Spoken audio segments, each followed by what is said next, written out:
Hey guys, welcome back. So in today's video I will be showing you in the Visual Studio Code how to install Flask.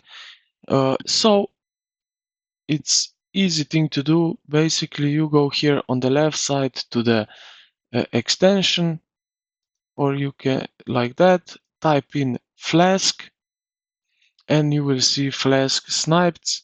Click on that uh, and you can download snipes right over here. This is one that you can download.